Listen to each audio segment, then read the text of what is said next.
Et souvent, on tend à rapporter, puis notre société est tellement faite comme ça que tout se ramène à nous, à tout rapporter à nous. Mais c'est important d'essayer de faire l'effort de décentrement, puis de voir les choses du point de vue général, du point de vue des autres, puis si possible, du point de vue de la collectivité.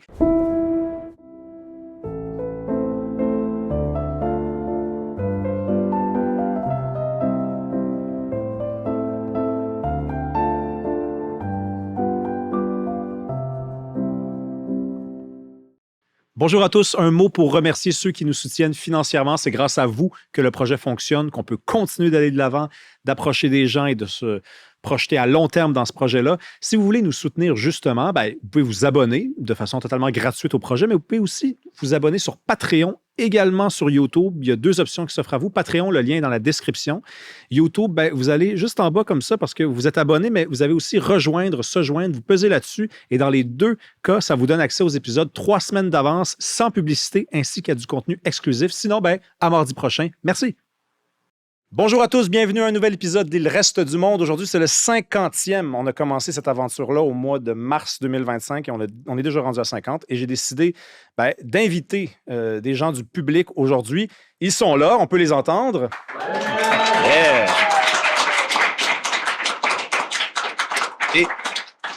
Et pour le 50e, je me disais, il faut que l'invité soit particulièrement cohérent, donc évidemment dans sa qualité d'invité, mais qu'il y ait aussi un lien avec le concept du balado. Je vous rappelle, c'était quoi la mission que je m'étais donnée?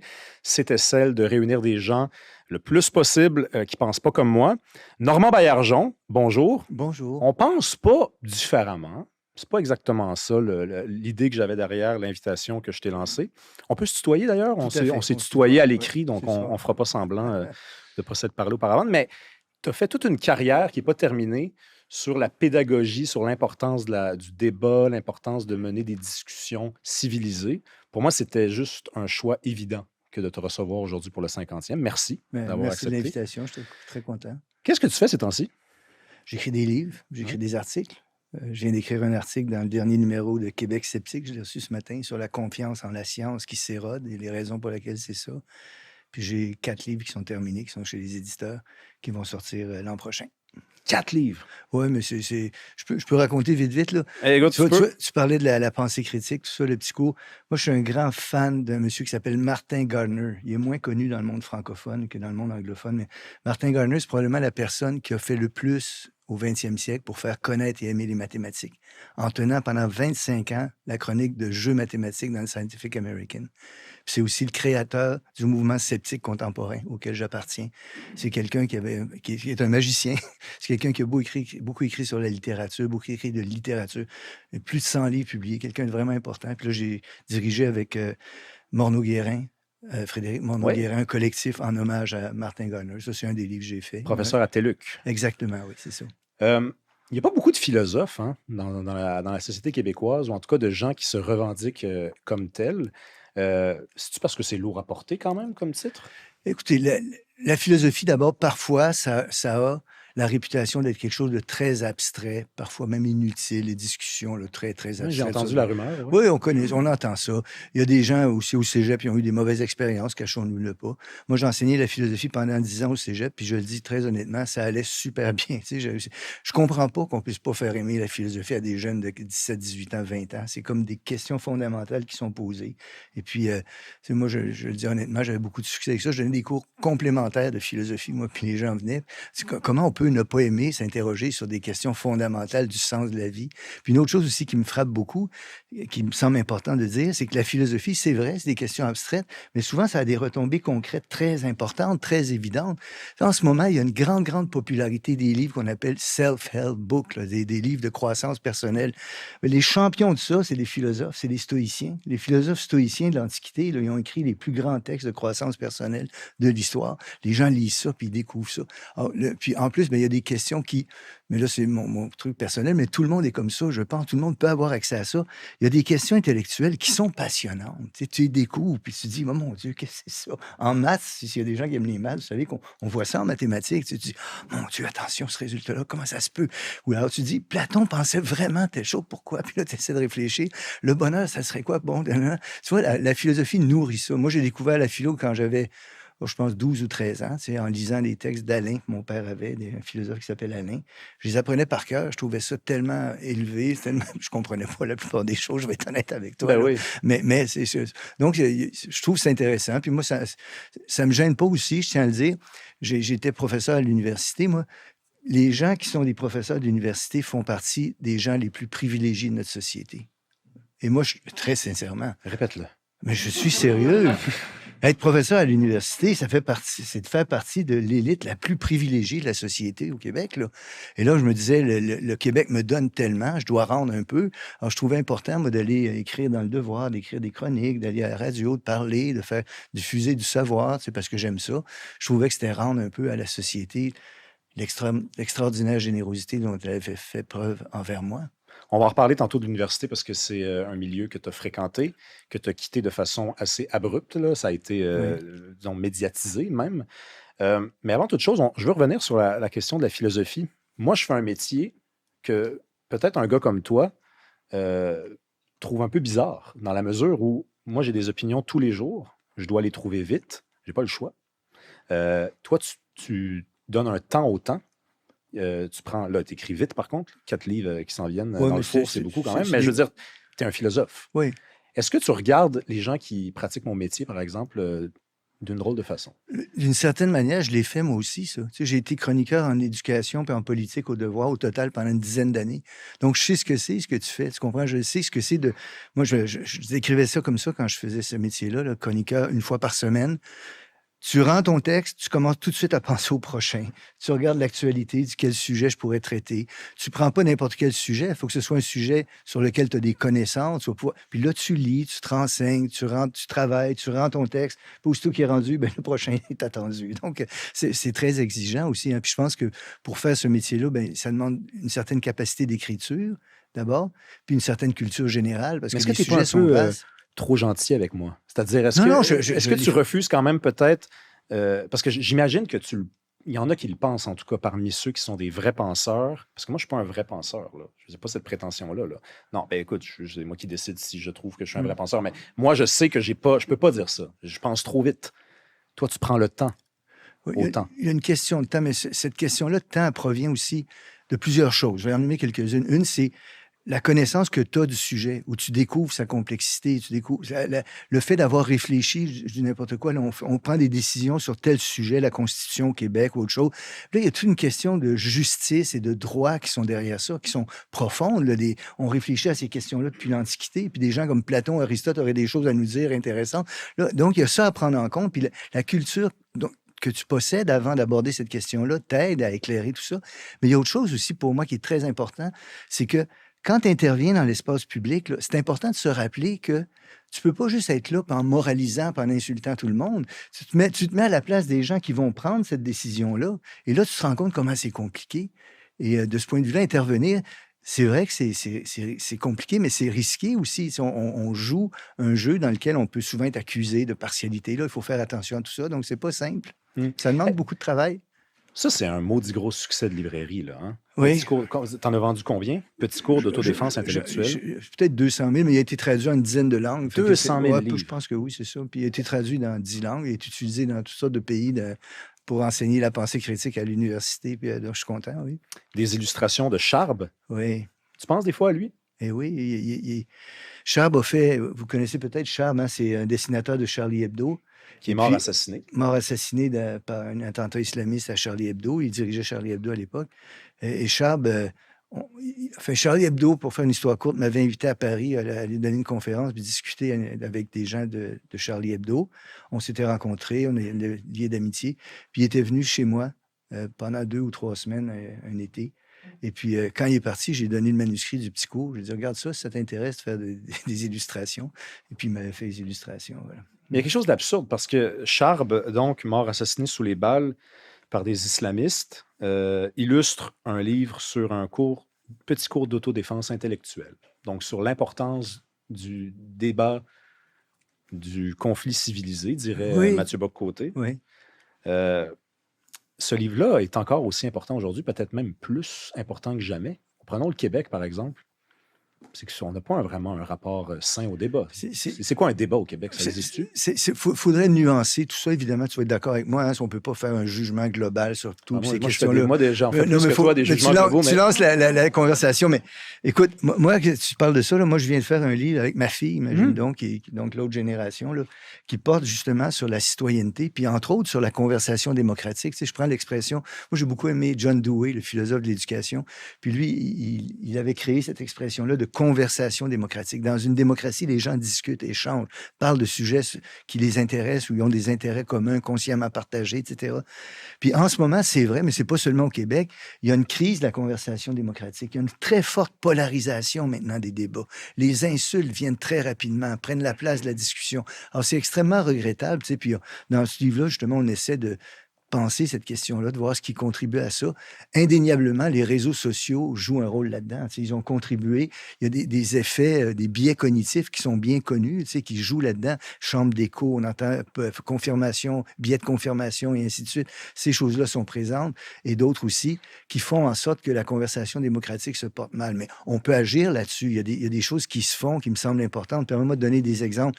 La conversation démocratique est mise à mal par les médias sociaux, puis les débats qu'ils engendrent.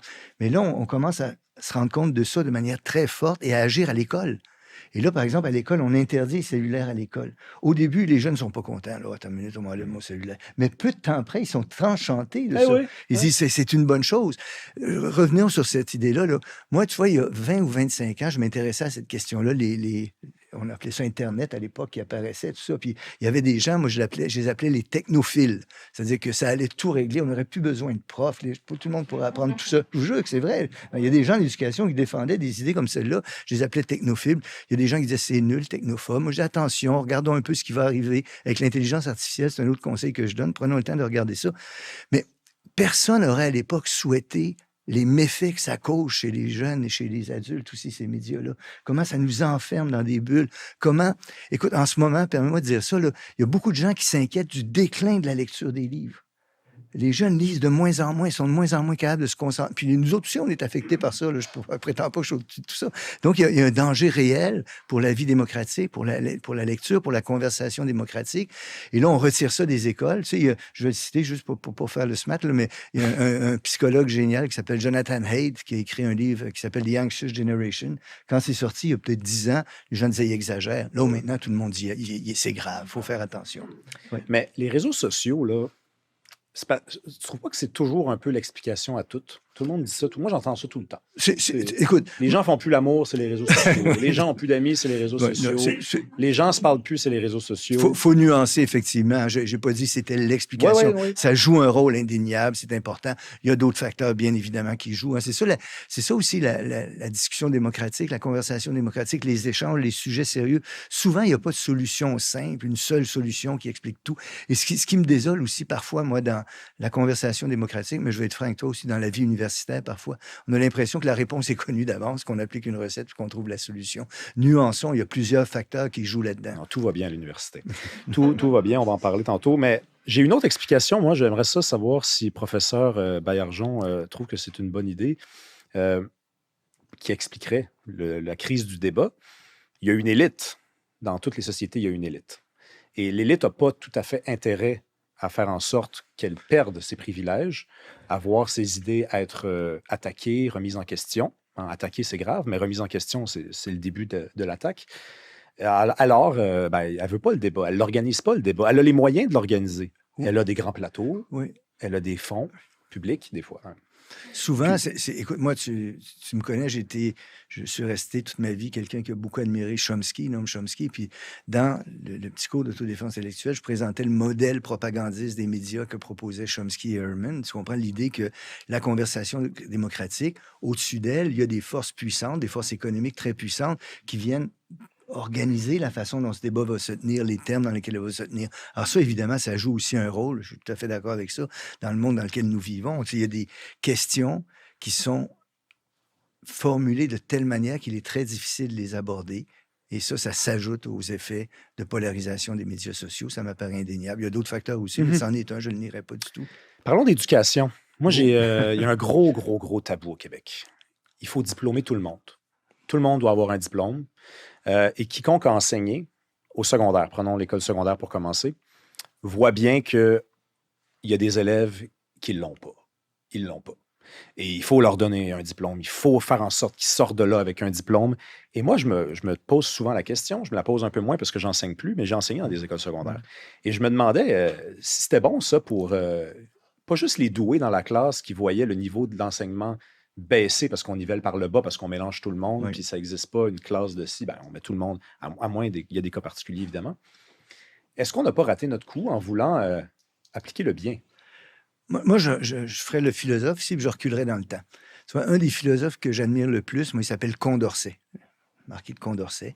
Puis Condorcet, en passant, c'est un des inventeurs de la théorie de la laïcité. Hein. C'est le père de la laïcité, Condorcet. C'est vraiment quelqu'un que j'admire beaucoup. Et Condorcet est aussi un des créateurs de l'école pour tous. Il appelait ça, lui, l'instruction publique. Et la formule qu'il emploie, je trouve tellement belle, il disait « rendre la raison populaire ». Hein, bon. Et ça, c'est quelque chose de fondamental pour créer la citoyenneté qu'une démocratie exige. Alors oui, cet idéal-là m'apparaît très noble et très beau. Maintenant, quand on rentre dans les nuances, là, est-ce que ça veut dire que tout le monde doit être diplômé universitaire? Évidemment, non. Est-ce que ça veut dire que tout le monde doit avoir le même diplôme? Évidemment, non. Ça signifie qu'on doit vouloir rendre la raison populaire, éduquer on veut que tout le monde sache lire, on veut que tout le monde ait une culture générale, etc. Tout ça est noble. Est-ce que tout le monde peut y arriver? Non, malheureusement. Et là, il y a des questions de justice sociale importantes qui se posent. Question de justice sociale, c'est comment les ressources sont limitées, comment on les distribue, comment on les ventile, à qui on les accorde. Et là, il y a des enjeux. Un de ceux que tu soulèves, est-ce qu'on ne pousse pas très haut? Prenons le cas de l'université. Est-ce qu'il n'y a pas un clientélisme en ce moment qui alimente les universités, où on admet des gens sans problème, alors que c'est le public qui paie? Ça, c'est une question qui mériterait, juste terminer, une question qui mériterait d'être posée, tu vois, sur l'université. Puis il y a des questions de justice sociale, puis il y a des questions, une question que je ne peux pas m'empêcher de soulever, je t'ai interrompu, je m'excuse, mais par exemple, est-ce que c'est correct au Québec qu'on subventionne les écoles privées à la hauteur qu'on les subventionne? Est-ce que c'est ça l'idéal de justice? Moi, je pense pas. Mais il faut y réfléchir collectivement. C'est pas juste moi qui va répondre à ça. Non, mais en fait, j'allais t'interrompre pour qu'on reparle de l'école secondaire parce que ça commence là, puis après, ça nous mène à l'université. Mais un mot, si tu veux bien, sur l'université. Moi, j'ai allumé sur cette question-là le jour où, dans un cours à l'université, au certificat en scénarisation, il y a une jeune fille à qui on a dit, tu peux sortir de la classe, faire ton examen, tu as droit à tel outil pour travailler. Puis là, je me suis rendu compte que la personne était dyslexique dans un cours de scénarisation. Oui. Et donc, je suis allé voir le prof. J'ai fait ma petite enquête, évidemment, pas pour balancer la fille en dessous de l'autobus. C'est pas ma responsabilité, mais j'ai compris, en fait, que cette fille-là, depuis qu'elle était au secondaire, on lui avait fait passer artificiellement tous les niveaux. Mais la société, est-ce qu'elle gagne de ça? C'est une question... Tu vois, je sais que c'est très, très, très élitiste comme point de vue. Non, mais moi, je suis... Encore une fois, Condorcet de ce point de vue-là. Rendre la raison populaire, c'est extrêmement important. L'instruction populaire, comme il disait, l'instruction publique, pardon, généralisée à tout le monde. Puis après ça, c'est vrai qu'il y a des questions d'équité puis de justice, puis il y a des questions de financement public de ces choses-là. Pour reprendre l'exemple que je prenais tantôt, quand tu dis au Québec, on finance à une hauteur très élevée les collèges privés, les écoles privées, on peut se poser la question. Mais ce que je dirais là-dessus, si tu me permets, c'est, je pense que c'est ni à toi, ni à moi, ni à quelques-uns de décider de ça. C'est des choses qui doivent être décidées collectivement par une collectivité qui réfléchit à la question. Et pour moi, c'est ce j'admire ces gens-là, je vais le dire encore une fois, c'est ce qu'a fait la commission parents. La commission parents au Québec, de 59-60 à 67. Hein? Rappelle-nous c'est quoi? Au Québec, tu vois, on avait un système d'éducation qui, pour certaines choses, était remarquable. Hein. Les collèges classiques là, qu'on regarde de haut aujourd'hui, il se fait là aussi des choses remarquables, des choses moins remarquables, mais il se fait des choses très, très bien. C'était la grande noirceur, je sais pas ce que non, mais il faut faire attention. Moi, je viens de lire, vous connaissez Marc Laurando, l'ancien cynique, journaliste aujourd'hui, il y a ses mémoires qu'il a fait avec Pierre Huet, de mémoire, dans lequel il raconte son passage au collège classique. Tu vois, permets-moi de raconter ça. Il raconte comment des choses qu'on n'imaginerait pas aujourd'hui. Dans le collège où il allait, à Montréal, un riche collège, un très beau, important collège classique, pas riche de Montréal, il fallait toujours se promener avec son bulletin de confession, sans lequel c'était écrit, tu devais aller te confesser, puis tu y avais vraiment été. Puis si tu n'y avais pas été, ça allait pas bien. OK? Alors, il raconte ça. Mais il raconte aussi comment les profs étaient sérieux, engagés, etc. Et il raconte aussi comment, et ça m'a beaucoup marqué, ça, les enseignants là-bas disaient toujours aux jeunes, vous n'êtes pas l'élite de la société. Vous avez la grâce d'être formés ici, et demain, vous serez au service de la société. C'est une très belle chose, ça aussi. Hein? Il y a un héritage qui est important. Alors, cette question-là, la commission parents, formée à la fin des années 50, a pris le temps de réfléchir où on en était en éducation au Québec, quels défis on avait, quels choix se présentaient à nous, puis qu'est-ce qu'on devrait faire. Et ils l'ont fait. Ils ont publié 5 volumes de travaux. Ça a duré pendant des années. C'était dirigé par Monseigneur Parent. Guy Rocher, qui vient de décéder, qu'on a célébré, était membre de cette commission-là. C'est quelque chose d'admirable qu'ils ont fait pendant des années, avec sérieux. Le premier tome de la commission Parent, c'est l'histoire de l'éducation au Québec. Où on en est, d'où ça vient, etc. Ensuite, et ils ont créé des choses admirables. On peut, tu sais, l'idée que les écoles primaires, secondaires ouvertes à tous, les cégeps, les universités du Québec, ils ont voulu des choses admirables et je pense qu'on doit les remercier. Mais maintenant, on est rendu à un moment de l'histoire, d'une nouvelle donne sociale où on doit, moi, c'est ce que je préconise depuis quelques années, faire cette réflexion-là à nouveau, prendre le temps de faire ce que j'ai appelé une commission parent 2.0. Oui, ou des états généraux, on peut appeler ça comme ça. Voilà. On est rendu vraiment dans un autre monde. Moi, le débat autour du vouvoiement des professeurs, ça m'a fait capoter. Là. Il y a des profs qui témoignaient publiquement en disant « Je veux pas me faire vouvoyer. » Je dis « Mais c'est pour vous qu'on fait ça. C'est pour vous, cette idée-là. C'est pour rétablir un certain lien. Puis c'est bon pour la vie, ça, après. » Mais ce qui arrive aussi, à mon humble avis, sur cette question-là, tu sais, c'est des sujets sur lesquels j'ai beaucoup écrit, beaucoup réfléchi, mais pour moi, l'éducation, l'école, rendre la raison populaire, là, c'est une institution à part dans la société. C'est une institution distincte, l'école. C'est une institution... Moi, j'aime beaucoup la remarque des profs du collège classique, vous allez être au service de... C'est une institution à part et qui est régie par des normes particulières. Par exemple, le savoir, la transmission du savoir, la valorisation du savoir, etc. Ces choses-là sont particulières et obéissent pas à la logique qui commande beaucoup des interactions dans l'intérieur de la société, qui souvent des centres d'intérêt, mon intérêt, ton intérêt, l'argent, clientélisation, etc. Ça, c'est à part, c'est particulier. De ce point de vue-là, je suis assez sensible, moi, à un texte, tu l'avais cité d'ailleurs dans le texte que tu m'avais envoyé pour préparer l'émission, Hannah Arendt, qui disait de ce point de vue-là que l'école exige qu'on ait un certain rapport, en un sens conservateur par rapport à elle. L'école, c'est le lieu où on s'apprête à dire aux jeunes gens, voici l'état du monde dans lequel vous arrivez. On va vous le présenter. Ça sera à vous d'innover ensuite. Mais à l'école, on ne vous impose pas de penser d'une manière ou d'une autre. On vous transmet ce qui va vous permettre, à votre tour, d'innover dans le monde de demain. Et Hannah Arendt disait génialement que si on n'est pas conservateur de ce point de vue-là strict envers l'école, on est condamné de réactionnaire envers l'école. Vous comprenez? Et ça, c'est une remarque qui me semble extrêmement juste. Mais c'est impossible dans un monde où tout est relatif. Tout est devenu relatif, en tout cas. Oui, enfin, là, j'exagère encore un peu. Mais il y a beaucoup de choses qui sont relatives. Il y a la vérité. Hein, il existait une telle chose que la vérité scientifique avant. Maintenant, tout est remis en question.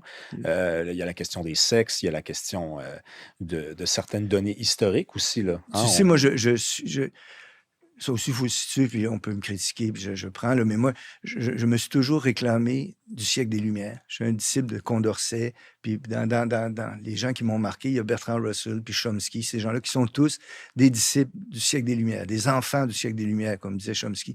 Moi, je me vois comme ça. En ce moment, je pense que ces idéaux-là du siècle des Lumières sont menacés par un grand nombre de pensées, de modes de pensée, d'idées, qu'on appelle souvent le postmodernisme dans le monde actuel, qui, tu l'as bien dit, hein, nie l'existence de la vérité, fait que tout est une construction sociale, y compris le sexe, y compris la science, y compris, etc.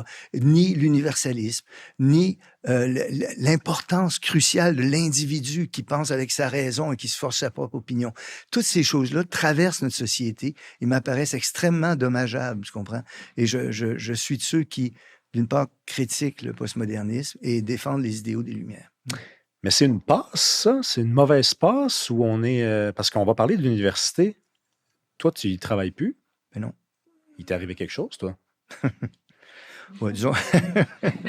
Moi, j'ai pas eu le choix de quitter l'université. J'ai été harcelé personnellement et professionnellement pendant des années à l'université. Ça prenait quelle forme, ça, du harcèlement? Bien, les cours que je donnais parfois m'étaient enlevés. L'épisode marquant, c'est... tu sais, on parlait de relativisme. Hein? Moi, modestement, là, moi, j'ai fait 2 doctorats. Hein, puis, 2 doctorats? Oui, mais le premier doctorat que j'ai fait, puisque c'est le domaine qui m'intéressait le plus, c'était la philosophie des sciences. Okay? Donc, j'ai étudié ça. J'ai étudié ça avec un des grands philosophes des sciences, Mario Bunge. Là, tu permets, je raconte 2 doctorats, c'est assez drôle parce que moi, j'avais fait des études en philométrie. Je voulais faire un doctorat en philosophie des sciences.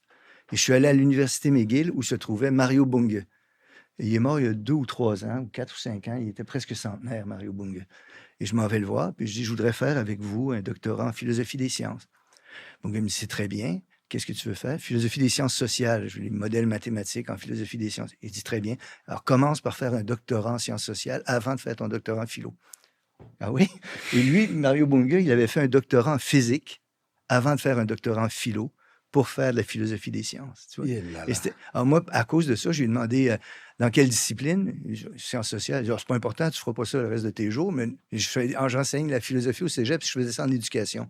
Parfait. Je suis allé faire un doctorat en éducation, tu vois. Mais ça m'a toujours intéressé, ce domaine-là. Quand j'étais à l'UQAM, là, puis dans les autres universités au Québec en éducation, le mode de pensée dominant s'appelle le constructivisme radical. Son théoricien, c'est Glasersfeld, peu importe. Mais les gens adhéraient à ça à fond, là. Puis ça pense que la science est une construction sociale parmi d'autres. Tu vois? C'est la thèse relativiste, postmoderniste. À un moment donné, à l'UQAM, il y a eu un mémoire de maîtrise qui s'est fait, qui commençait en disant « La science nous a appris le constructivisme radical est une construction sociale parmi d'autres. On pourrait l'utiliser pour l'orientation scolaire des élèves. Mais l'astrologie, c'est une autre construction sociale intéressante. Pourquoi ne pas l'utiliser?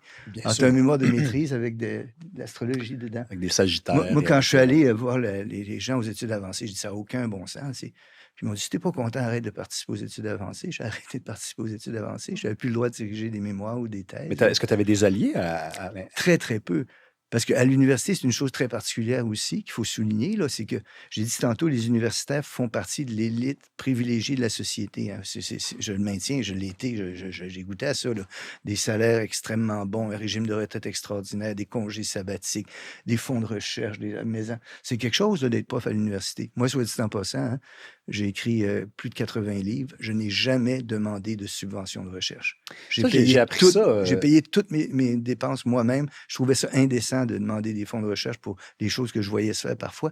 Mais tu vois, ça dure, puis ça fait en sorte qu'à un moment donné, je quitte l'université. Je ne suis pas capable de rester là. Fait qu'on te menace on te dit on va t'enlever un cours parce qu'à chaque fois qu'il y a l'attribution des cours... avancées. Mais le plus drôle, je le raconte vite, là, mais c'est pas... Tu sais, à l'UQAM, les profs deviennent titulaires, on appelle ça catégorie 4 à l'UQAM, au bout de 6-7 ans. 80 ça. Moi, j'ai attendu 21 ans pour le demander. Mes collègues ont refusé de me l'accorder. Et l'administration, par contre... L'administration a renversé la décision, oui. Mais est-ce que ça a changé quelque chose dans ta façon de voir le monde quand c'est arrivé? Parce que des fois, on est dans les livres. Ouais. Tu en as lu des livres dans ta vie? Dans les théories. Ouais. Tu me parles de Condorcet. Condorcet, c'est de la théorie. En tout cas, ça s'applique, mais ça reste un homme enterré depuis longtemps. Là, il y a quelque chose qui t'arrive, là. Tu es la victime de quelque chose. Mais il faut prendre du recul. C'est sûr que c'est pas facile, mais honnêtement, il faut prendre du recul à ça. Puis la philosophie peut aider aussi, hein. Normand. Oui. C'est sûr que tu as dû ressentir quelque chose. Bien sûr. Non, je nie pas ça. Parce que, écoute, je nie pas ça, mais honnêtement, là, devant... Tu n'es pas devenu un homme en colère. J'étais en colère, évidemment. J'étais triste, évidemment. Mais en même temps aussi, je pense parfois, il faut accorder sa préférence à certaines valeurs qu'on défend, puis se rappeler pourquoi on se les défend, tu sais. Russell, que j'admire tellement, Bertrand Russell, là, qui est un des plus grands penseurs du 20e siècle, là, Russell, là, pour son opposition à la Première Guerre mondiale, là, il a fait 6 mois de prison.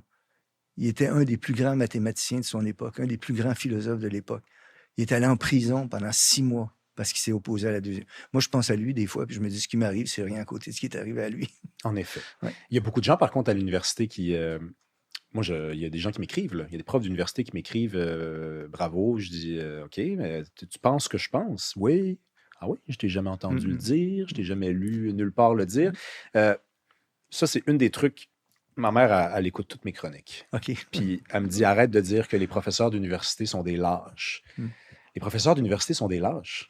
Écoute. Ta mère m'a appelé tantôt, puis elle m'a dit, s'il le dit durant l'émission, reprends-le. Ben, je vais le faire. Non, mais parce que des fois, les mots, c'est important quand même. Écoute, d'abord, encore une fois, nuançons, hein, sont tous des lâches, c'est pas vrai. Mais c'est vrai aussi, il y a un concept que j'aime bien, tu connais le capital, l'argent qui rentre dans tes poches, là. Mais il existe aussi du capital symbolique. Le capital symbolique, c'est celui qui fait que tu es reconnu pour être telle ou telle chose. Alors, quand, en l'université, en éducation, les fonds de recherche sont accordés pour des gens qui pensent telle ou telle chose, même si tu n'es pas d'accord, si tu le dis pas ou tu fais semblant d'y croire, tu as du capital symbolique qui te donne du capital tout court. Ton salaire, ton poste, ton régime de retraite. Alors, il y a des gens qui préfèrent se taire plutôt, mais il y en a qui parlent aussi. Il y en a aussi qui parlent. Peu. Peu. Et le problème, c'est tout à fait ça. C'est sûr qu'il y en a. D'ailleurs, tu en étais un, professeur d'université, tu n'es pas lâche. Tu t'as dénoncé ces choses-là avec le style qu'on te connaît. Tu es plus modéré que moi. Mais tu sais, ça a un impact dévastateur dans une société, une chose comme ça. C'est-à-dire un phénomène semblable, une ambiance pareille. Puis tantôt, je t'ai demandé si c'était une mauvaise passe. L'ennui, c'est que tu nous parlais tantôt de la hiérarchie, de comment ça fonctionne. Quand tu deviens professeur titulaire, tu n'es pas décollable, ou à peu près pas. Oui. Donc, on parle de gens qui peuvent s'installer, former toutes sortes d'étudiants qui, eux aussi, deviennent des professeurs. Comment on en sort? Parce que il faut en sortir. Là, moi, deux choses me paraissent importantes qui jouent un rôle dans ce qu'on décrit là. Puis encore une fois, c'est pas tout le monde, etc. Je nuancerai, mais il y a deux choses importantes. La première, c'est que les universités, maintenant, me semble-t-il, puis beaucoup d'autres institutions d'enseignement, sont devenues affectées par un certain clientélisme. Tu es en sociaux, toi, hein? Tu connais Michel Freytag? Oui. Bon. Quand je suis rentré à l'université, je me permets de raconter ça parce que je pense que ça va t'intéresser. On est en sociaux. À date, tout m'intéresse. OK. Michel Freytag était un important sociologue québécois. Et quand je suis rentré à l'université en 89, on sentait une transformation là, où on voulait que les profs aillent chercher des subventions de recherche. Puis là, a priori, c'est correct, ça va bien. Mais il y avait des inquiétudes qui étaient soulevées là-dessus. Et là, j'avais eu l'idée de créer un comité réunissant des profs de tous les domaines de l'université. On était une dizaine à peu près. Freytag était là. Et on réfléchissait à qu'est-ce que ça veut dire pour la recherche, la création universitaire, ce qui est en train de se mettre en place. Freytag avait suggéré la chose suivante, de distinguer entre l'université comme institution et l'université comme organisation. C'est deux types idéaux possibles. Une université-institution, elle est régie par des normes transcendantes auxquelles elle se réfère. Le vrai, la libre discussion, le libre échange d'idées, etc. Ça, c'est une institution régie par des normes comme celle-là. Et ce que craignait Freytag, c'est qu'on est en train d'assister à une mutation où l'institution se transforme en organisation. Organisation qui vise un souci d'adaptabilité au réel présent et de rentabilité. Peu de temps avant qu'il meure, je l'ai appelé chez lui. J'ai dit, Michel, tu te rappelles, moi j'ai fait un livre à partir de là, qui est publié là, avec la recherche, la création universitaire à la recherche d'elle-même. Bon, c'est le livre qui est sorti de ce travail-là. J'ai dit, tu sais, Michel, tu avais raison, hein? Puis il m'avait répondu, je me permets de le dire, oui, j'avais raison, j'aurais aimé avoir moins raison. Et c'est ce qui s'est passé. Et je pense qu'il a... Alors, en ce moment, on voit beaucoup, dans beaucoup d'institutions d'enseignement, pas simplement l'université. Pense aux collèges privés financés par le public qui vont à l'étranger chercher des étudiants et qui ramènent à l'appel et qui, en leur promettant un emploi ou une citoyenneté. Pense aux universités qui sont clientélistes à mort, qui veulent retirer. Permets-moi de donner un exemple. Ça m'avait valu beaucoup d'ennemis, ça aussi. En 1994, au Québec, les départements d'éducation des universités ont aboli le certificat en enseignement secondaire. Permets-moi d'expliquer. Jusqu'à ce moment-là, si tu avais un diplôme universitaire dans un domaine enseigné au secondaire, on te permettait en un an, après avoir étudié le système scolaire québécois, le programme que tu vas enseigner, etc., en un an, d'avoir accès à l'enseignement. Tu vois? Ça veut dire, moi, j'enseignais à ces gens-là, là, jusqu'en 94, j'allais dans ma classe, j'adorais ça. J'avais là une jeune fille qui avait fait un bac en littérature. Un jeune homme qui avait fait une maîtrise en physique. C'était comme ça, là, un autre en histoire. Et là, un mélange. Mais tu te rends compte comment on peut se priver de ça? À l'époque, j'écris dans Le Devoir et je vais écrire une chronique où je dis d'abolir ça pour le remplacer par un bac de 4 ans. C'est un crime contre l'esprit. C'est un crime contre la santé intellectuelle des jeunes. C'est un crime contre les gens qui ont des diplômes universitaires dans le domaine qui ne peuvent plus aller enseigner à l'université. Ça n'a aucun sens. Mais qu'est-ce qui motive ça? Le clientélisme. Tu vas amener des gens... Alors, ça n'a aucun sens. Moi, je pense que les universités, d'une certaine manière, devraient être pauvres. Je pense que c'est pas nécessaire qu'il y ait beaucoup d'argent à l'université. Moi, j'ai fait toute ma carrière sans demander une scène de subvention de recherche. Quand j'ai fait des livres qui demandaient qu'on dépense des sous, je les payais de ma poche. Et je pense que la recherche d'argent, de subventions constantes, etc., c'est une erreur. Une université, c'est pas une organisation. Une université, c'est une institution. C'est surtout pas une Voilà. entreprise. Et c'est organisation au sens d'entreprise. C'est ça. Organisation au sens de en rapport d'adaptation fonctionnelle au milieu de ou à la société qui l'environne. Ce n'est pas ça. Puis encore une fois, tout ça, faut le nuancer. Tu me Oui, bien comprends? sûr. Parce que il y a des profs qui pensent comme moi. Il y a des gens qui pensent comme moi. Je pense que de plus en plus de gens sont conscients aussi de ce danger-là qui est réel, à mon avis. Tu sais, Normand, tu sembles trouver important le fait de nuancer. Oui. Mais dans un monde où ce sujet-là de discussion, on en parle très peu, peut-être que les dynamiteurs ont une vertu. C'est-à-dire ceux qui ne se soucient pas de dire exactement la chose de la bonne façon. Bon, on vient d'asperger du monde de poussière, là, tout le monde. Même toi, tu n'avais pas rapport là-dedans. On s'excuse quand même. Non, mais c'est peut-être déjà un départ qu'on ait cette discussion-là. Mais c'est ça sur aussi, ce ton-là. C'est ça aussi la conversation démocratique. Tu comprends? Il faut avoir des échanges, des débats. Je constate ce malaise-là. Si je me trompe, montrez-le moi, mais je pense que c'est important de le dire. Et, bon, c'est ça. Je veux qu'on revienne sur ce livre-là. Après, on va parler de ce livre-là. As-tu des trucs pour... moi, je rencontre souvent des gens qui disent j'aime pas ça, débattre. Quelqu'un dans ma famille que je n'aimerais pas, là, dès que le ton lève un peu, elle estime que c'est une chicane. On est passé dans la chicane. Tu as écrit un livre là-dessus. Tu as écrit un livre sur le fait que non, c'est pas une chicane, puis il y a des façons de bien se débrouiller quand on a une conversation. Lance-nous des trucs. Ben, des trucs récents. Par exemple, sur Internet, on a beaucoup parlé des réseaux sociaux, tout ça. Là. Moi, j'aime beaucoup le truc qu'utilisent ceux qu'on appelle en anglais les fact-checkers dans les journaux. C'est pour naviguer, pour se renseigner. Ces gens-là, par exemple, quand ils doivent vérifier les informations, posent la question à Google, mais cliquent jamais sur les premiers liens. Ils vont tout le temps avoir 2 ou 3 pages avant de décider sur quoi ils vont aller voir. Et quand ils décident sur quoi ils vont aller voir, avant d'aller sur le site, ils font une recherche sur le site en question ou sur la personne en question. Personne ne fait ça. Non, personne ne fait ça. Et quand ils font ça aussi, ils vont aller sur Wikipédia. Fait que là, Wikipédia, on peut se dire, non, c'est pas de la... Non, sauf que sur Wikipédia, il y a des pages de débat sur les sujets. Alors, ils vont consulter les pages de débat sur les sujets. Alors, tu vois, c'est déjà une manière intéressante de se renseigner puis de s'informer. Pour le reste, je vais employer des mots de philosophe, là, mais chicanez-moi pas trop. Là. Ce que ça demande aussi, ces débats-là, là, délicats, sensibles, etc. Les philosophes employait souvent le mot, ça remonte à Aristote, là, des vertus, des vertus morales, la générosité, etc., des vertus morales.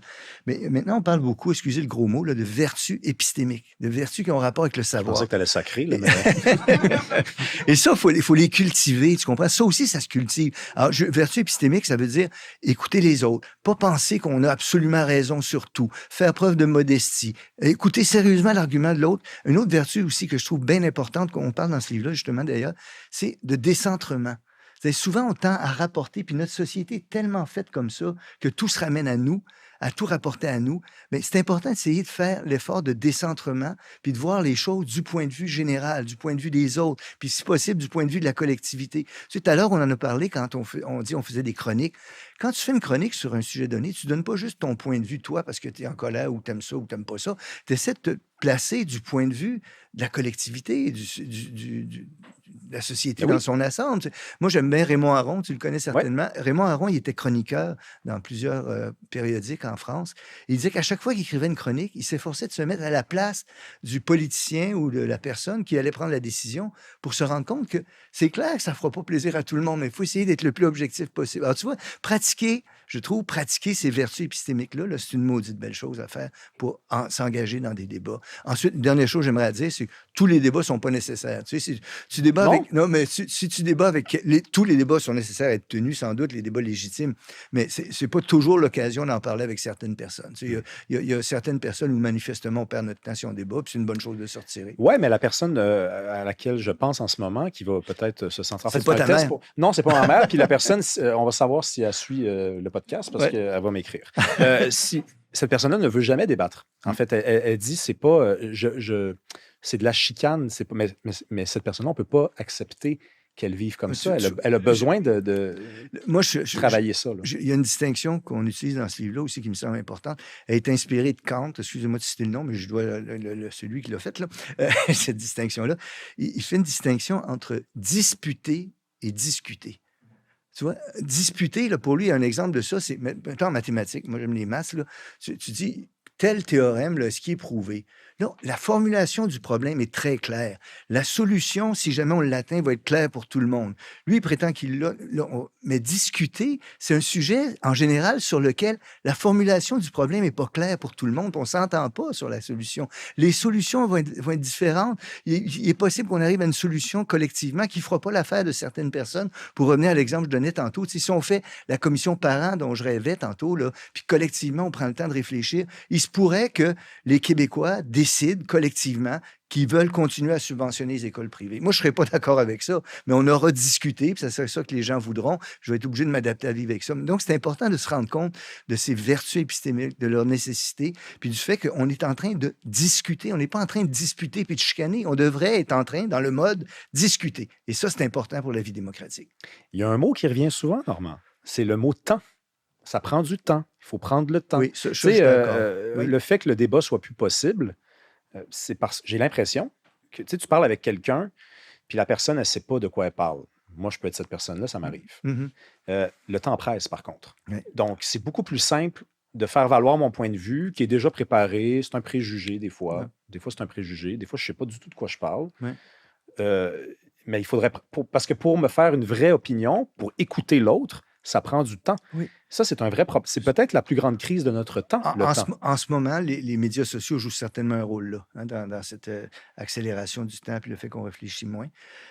Il y a un effet, un biais cognitif qui est bien connu, qui s'appelle Kruger-Dunning. L'effet Kruger-Dunning, je ne sais pas si tu connais, c'est un biais cognitif très, très bien documenté en psycho, par lequel que les gens qui connaissent peu un sujet ont beaucoup d'assurance quand ils parlent de ce sujet-là, puis les gens qui s'y connaissent moins sont beaucoup plus modestes quand ils avancent. C'est très bien documenté en psychologie, on en parle dans ce livre-là d'ailleurs, et ça déroule de ce que tu dis, là. Puis je pense que c'est important aussi de se rappeler qu'on n'a pas raison sur tout. Tu sais, j'ai essayé, moi j'avance des idées ce soir, mais je mets des nuances partout où je peux. Il faut faire attention. Il y a des choses auxquelles je suis très attaché, mais je suis disposé à écouter les points de vue d'autrui. Puis c'est pour ça que c'est important. Et c'est pour ça que moi, au Québec, depuis des années, tu le sais sans doute, je me suis élevé contre la censure à l'université.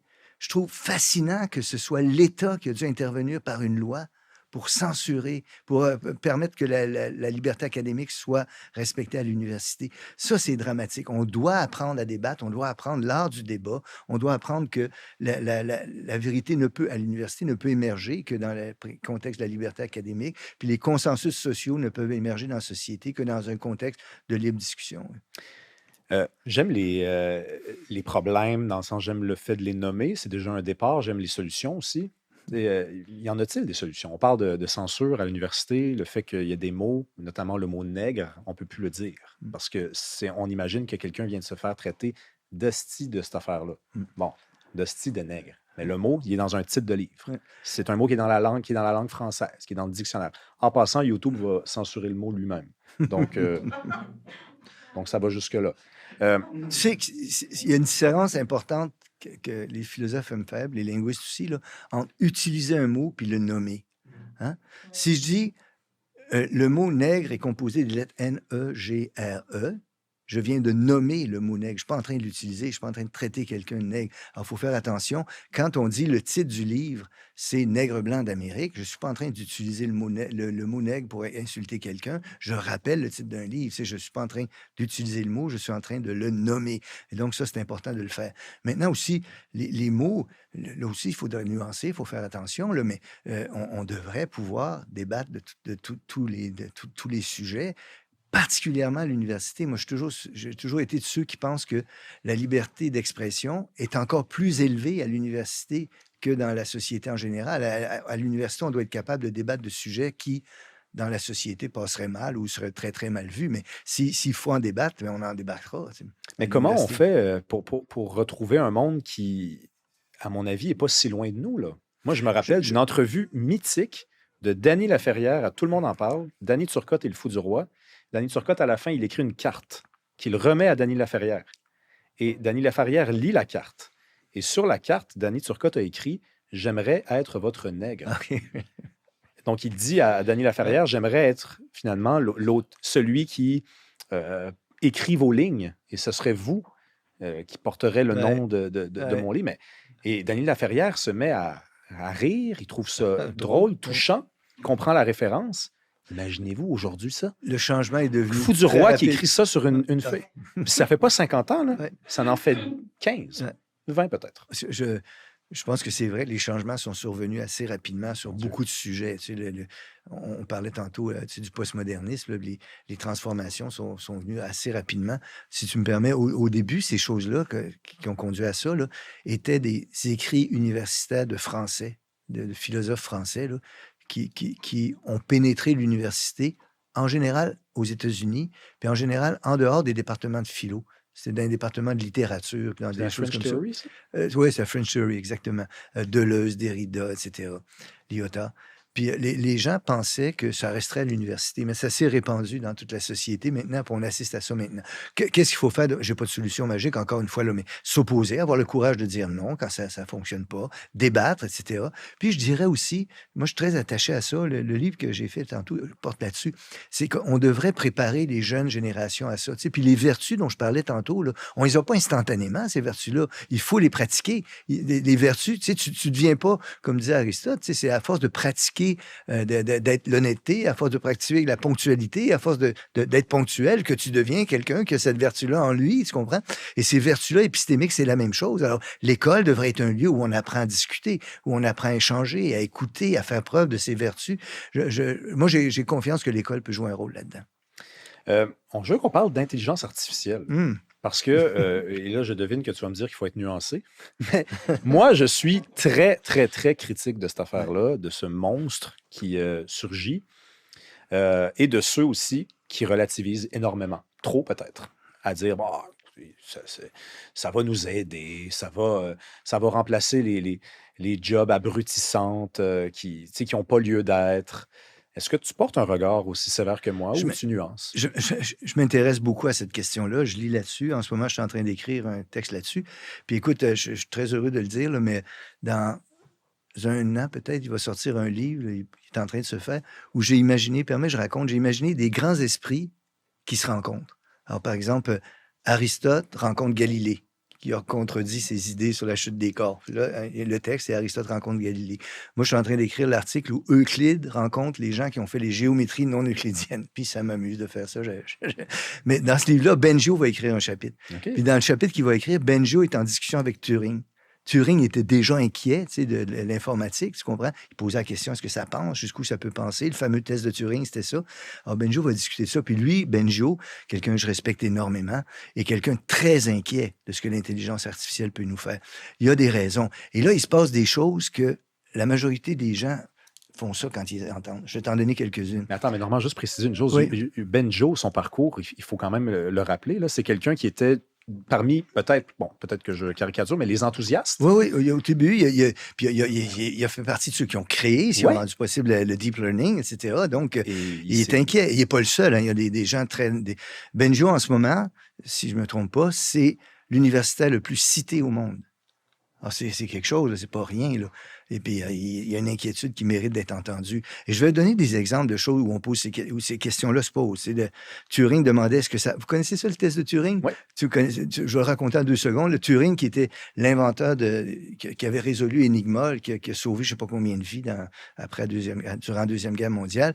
Turing posait la question suivante. Imaginez que vous êtes ici avec un ordinateur, vous échangez avec quelqu'un qui est un être humain dans l'autre pièce, puis un autre ordinateur là-bas.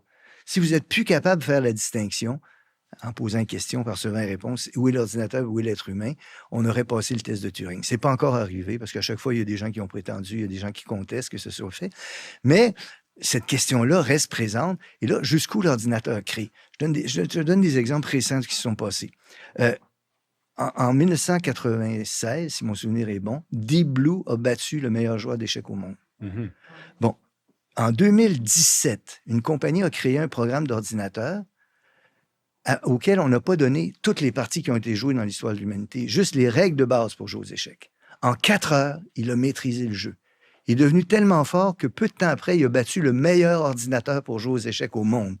Et il a inventé des coups auxquels personne n'avait jamais pensé dans l'histoire de l'humanité. C'est incroyable. Qu'est-ce qui se passe? C'est incroyable. Il y a la vitesse. Il y a des choses, par exemple, comme le déploiement des protéines qui est une question qui n'avait jamais été résolue en biologie. Grâce à l'intelligence artificielle, elle a été résolue il y a quelques années. Le vaccin pour la COVID, l'intelligence artificielle a joué un rôle immense dans la rapidité avec laquelle ce vaccin... Donc, ça pose des questions. Et ça pose des questions immenses. Moi, Est-ce que c'est des points positifs pour toi? Ça, c'est des choses positives, mais la question philosophique, c'est est-ce que c'est vraiment pensé? Est-ce que c'est vraiment créé? Et là, attention, c'est quelque chose, mais parce qu'il y a des philosophes que je lis en ce moment qui disent OK, l'ordinateur a inventé un coup aux échecs, là. Puis l'autre, l'ordinateur a aidé à résoudre les problèmes pour le vaccin. Mais celui qui a vraiment pensé, c'est la personne qui a fait la programmation du programme. C'est pas l'ordinateur lui-même. Ça, c'est débattable. Mais il y a des questions de fond aussi qui se posent.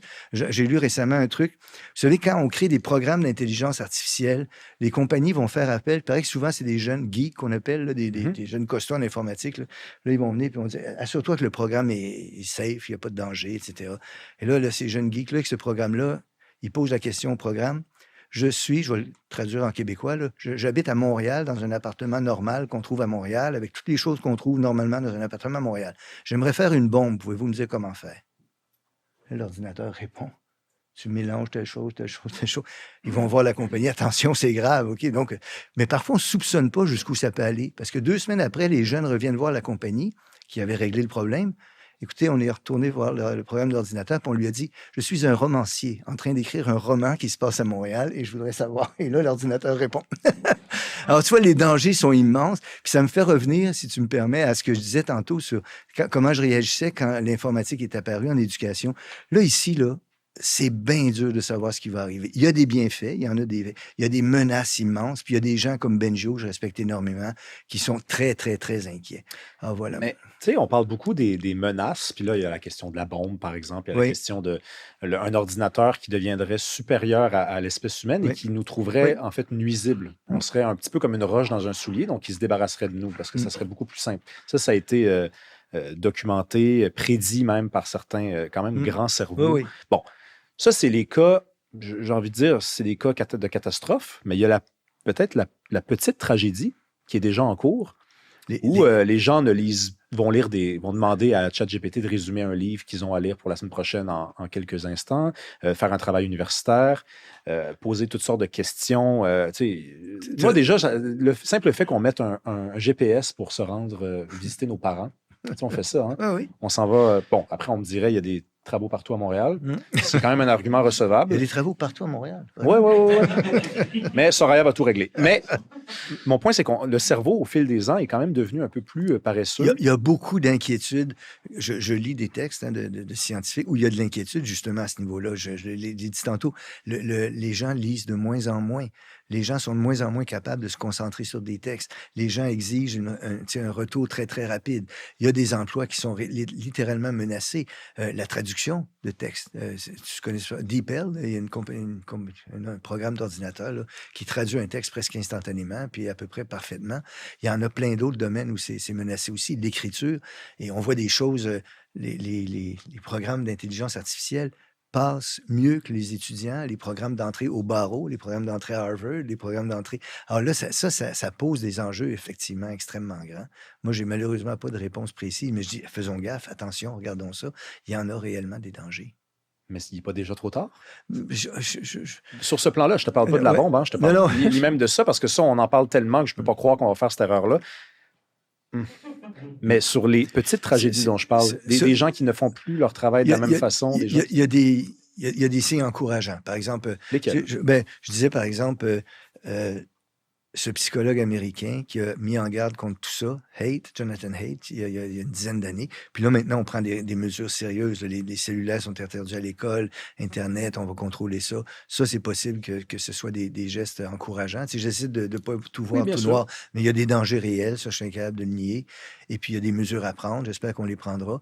Puis, tu vois, moi, une des choses qui me préoccupe dans la société dans laquelle je vis, c'est l'extraordinaire écart de richesse entre les plus riches et les plus pauvres.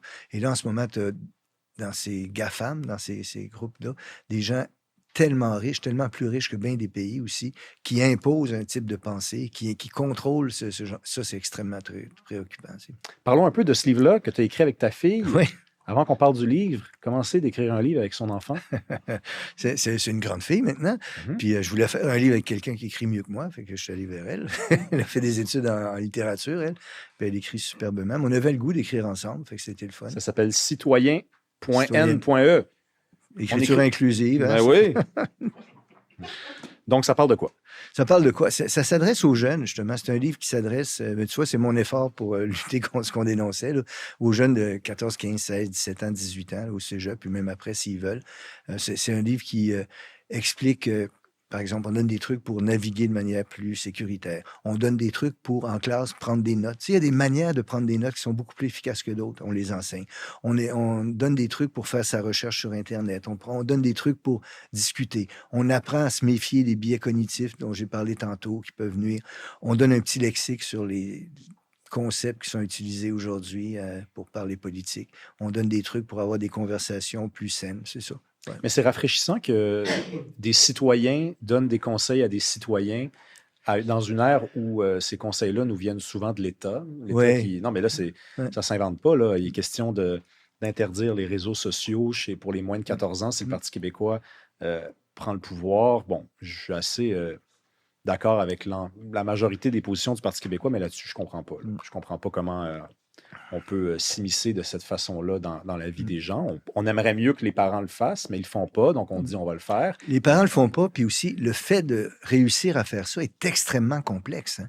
C'est-à-dire que les jeunes ont accès à ça de toutes sortes de manières. Il y a Internet partout maintenant, d'où l'importance, on peut discuter de la proposition du PQ. D'autres pays commencent à faire des choses semblables aussi. Ouais. Mais moi, je pense qu'on a besoin absolument d'une éducation numérique maintenant. C'est qu'à l'école, notre livre essaie de faire ça aussi, éducation numérique, il faut apprendre à ce que ça signifie quand tu navigues sur Internet, toutes les informations sur toi qui sont colligées, ça, faut se méfier de ça aussi, puis il faut apprendre aux jeunes, puis ça va tellement vite qu'il faut le faire maintenant. Mais est-ce que tu te méfies, toi, quand l'État propose une façon de vivre, puis là, je te parle pas de la laïcité, par exemple, affirmer la laïcité, ça c'est autre chose, c'est très politique, mais quand on rentre dans la maison, quand on dit « Hey, faites attention ». La laïcité, je veux juste dire un mot là-dessus. Hein. J'ai parlé de Condorcet, là.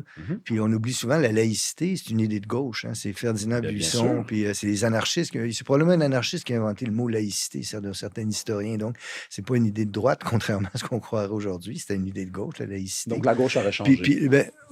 Un peu peut-être. Une certaine. Mais en même temps, il y a toujours eu des tensions à gauche. Hein. Il y a toujours eu différents mouvements, différentes tensions à gauche. Moi, je m'identifie pas à certaines tensions. Puis quand j'avais 20 ans, j'étais aussi en désaccord avec plein de courants. Tu sais, quand j'avais 20 ans, la gauche était marxiste, puis moi, j'étais anti-marxiste forcené, comme beaucoup d'anarcho-syndicalistes. Ah ouais. Bon, c'est ça. Comme Russell, comme Chomsky, comme d'autres. Là. Donc, c'est ça. Et quand l'État rentre dans nos vies privées, c'est sûr. Mais tu vois, par exemple, le système de santé ou le système d'éducation, c'est l'État qui rentre dans notre vie privée aussi. Ça. Puis je suis tout à fait d'accord avec ça. Donc, il faut nuancer aussi les solutions qu'on peut avoir. Mais je pense que 99% des gens sont en accord avec le fait que en éducation, l'État rentre dans la vie des gens. Ça, c'est un consensus. Oui, mais en même temps, si tu me permets, une petite remarque aussi, c'est encore une fois, on parlait d'Hannah Arendt tantôt, puis de l'école comme institution vouée au savoir. Moi, je suis d'accord que l'État finance l'école puis rende la raison populaire, pratique l'instruction publique. Mais je dis non si l'État endoctrine. Tu vois, là, si l'État se sert de l'école pour façonner les cerveaux des jeunes, puis là, je suis absolument en désaccord. Donc, il y a des nuances à faire, encore une fois, là. Tu sais, que l'école comme lieu d'endoctrinement, non. L'école comme lieu de savoir, de soumission au savoir, oui. C'est ça, c'est la nuance. Et il y a des fois où, quand tu parlais de l'État qui rentre dans la vie privée des gens, si l'État endoctrine, là, je ne suis plus d'accord du tout. Oui, mais même quand l'État veut bien faire. C'est-à-dire que là, on part du principe que les parents, je rappelle la statistique, 65% des enfants de moins de 2 ans et demi au Québec passent plus d'1 heure par jour devant les écrans la fin de semaine. Alors que la norme gouvernementale, c'est 0 avant l'âge de 3 ans. Donc, on a un État qui dit c'est pas bon pour la santé publique, ça va augmenter les coûts en santé, c'est très mauvais, on va agir. Dans ce dossier-là, ce qu'il préconise est globalement conforme avec ce que la recherche crédible enseigne. Mais on déresponsabilise l'individu. Parce que c'est là que moi, je tranche pas. Je pense que c'est probablement mieux Ouais. s'il n'y a pas de jeunes qui vont sur les réseaux sociaux avant l'âge de 14 ans. Mais c'est quoi la prochaine étape? Puis pour ajouter un peu... L'État va faire le bain? Non, mais c'est ça, on n'ira pas là. Mais l'argumentaire aussi est important. Les gens ne soupçonnent pas ça, mais j'avais lu des recherches là-dessus, je retrouverai s'il faut. Là. Mais par exemple, on pense beaucoup que plus les gens sont riches, plus ils ont accès à ces réseaux-là. Mais c'est chez les gens plus pauvres que le malaise se fait le plus sentir. C'est chez les gens moins fortunés que les écrans sont omniprésents. Et c'est eux que l'État va protéger, pas les gens plus riches qui en ont moins besoin. Tu comprends? Oui, absolument. Ça, il faut tenir compte de ça. Oui, c'est vrai, les statistiques démontrent que c'est effectivement dans les familles plus pauvres que les écrans sont ouverts toute la journée. Je l'ai vu moi-même. Anarcho-syndicaliste. T'es-tu le seul au Québec? Je pense pas. Non? Là, rappelle-nous, c'est quoi? Là? OK, 2 secondes. Hein, quand le... OK, je raconte ça le mieux possible. Au 19e siècle, à peu près, là, beaucoup de mouvements de gauche se sont avancés dans le monde, dans la société, en Europe en particulier. Certains de ces mouvements-là étaient communistes, certains de ces mouvements-là étaient socialistes, social-démocrates, etc. Il y a eu un mouvement qu'on appelle anarcho-syndicaliste, qui a été fondé par un groupe d'anarchistes. Tu sais, les anarchistes, il y a toutes sortes de tendances là-dedans aussi. Puis moi, je ne me reconnais pas dans bon nombre d'entre elles, mais cette tendance-là, les anarcho-syndicalistes, pour aller rapidement, croyaient beaucoup en l'éducation. Alors, ils ont inventé ce qu'ils appelaient les bourses du travail. OK? Si vous allez en Europe, en France ou ailleurs, là, vous allez voir ça dans des villes. Les grands bâtiments, c'est écrit bourse du travail. C'était quoi les bourses du travail?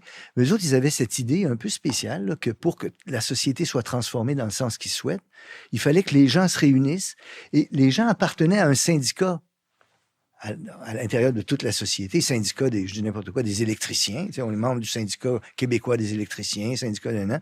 Mais ils étaient aussi tous les syndicats, tous les gens qui étaient membres de ces syndicats-là, dans une collectivité donnée, appartenaient à la bourse du travail. Et la Bourse du travail, c'est un lieu qui faisait de l'éducation populaire, de l'entraide, etc. C'était pour préparer la société de demain. Puis la société de demain, qu'est-ce qu'ils souhaitaient, eux autres? Ils souhaitaient l'autogestion. Ils souhaitaient que ce ne soit pas les patrons qui dirigent les entreprises, que ce soit les ouvriers eux-mêmes qui contrôlent leur usine, qui contrôlent leur travail.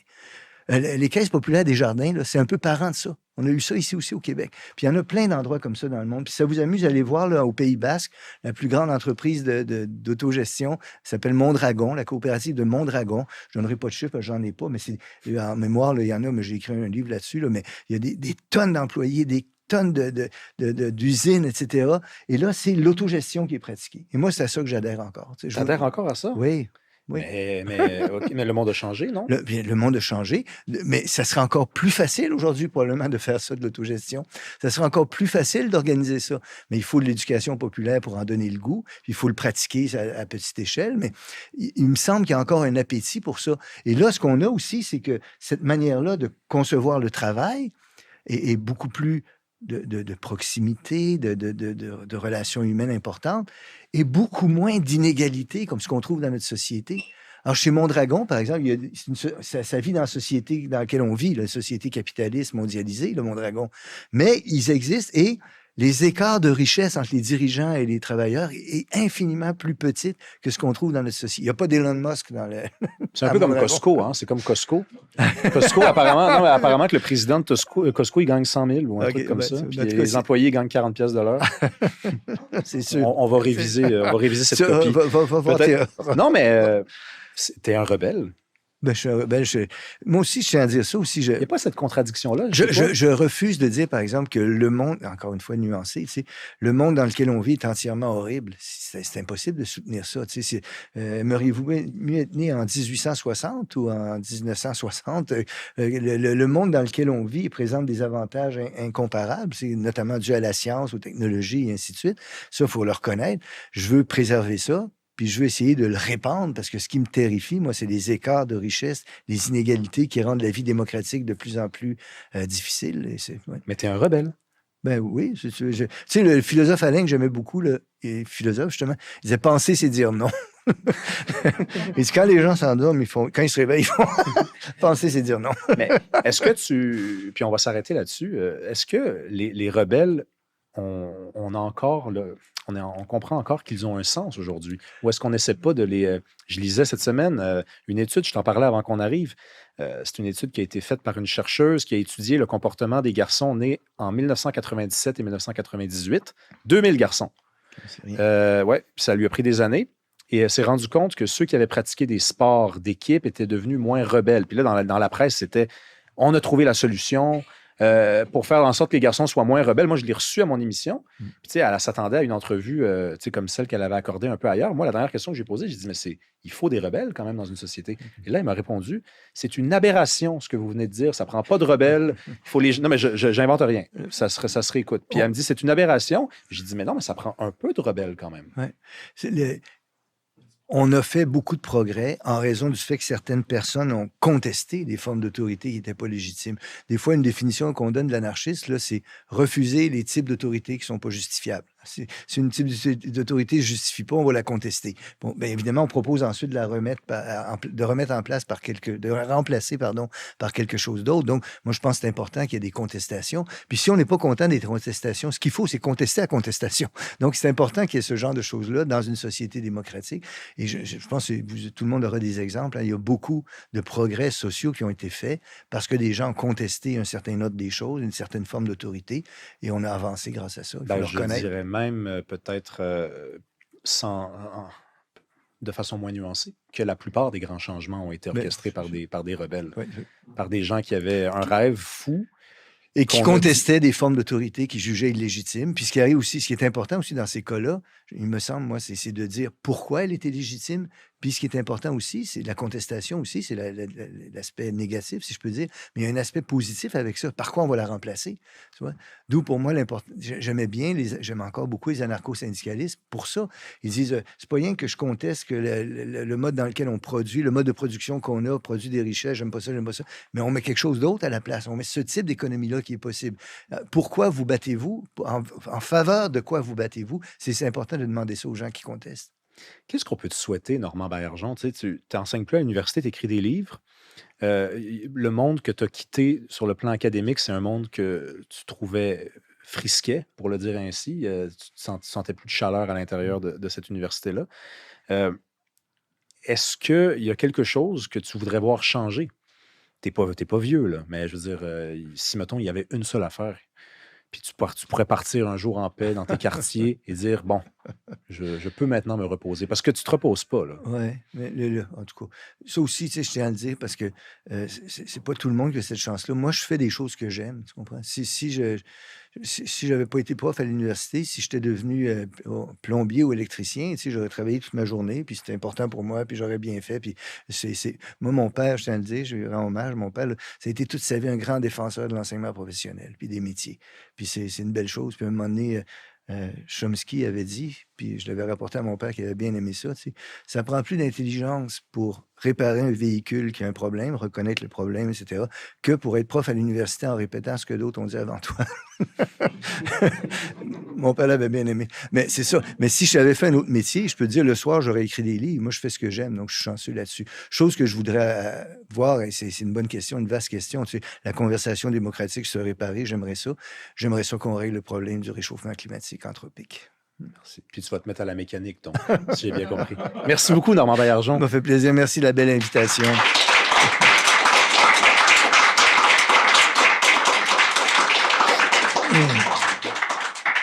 Merci à vous d'avoir été là. Si vous aimez ce qu'on fait, il y a plusieurs façons de nous soutenir. Vous pouvez, de façon tout à fait gratuite, commenter, envoyer la vidéo à des amis, parler du balado, je crois, au bouche à oreille. Si vous voulez accéder aux épisodes 3 semaines d'avance sans publicité, ainsi qu'à du contenu exclusif pendant 3 mois, il y a 2 façons de procéder. Il y a Patreon, le lien est dans la description.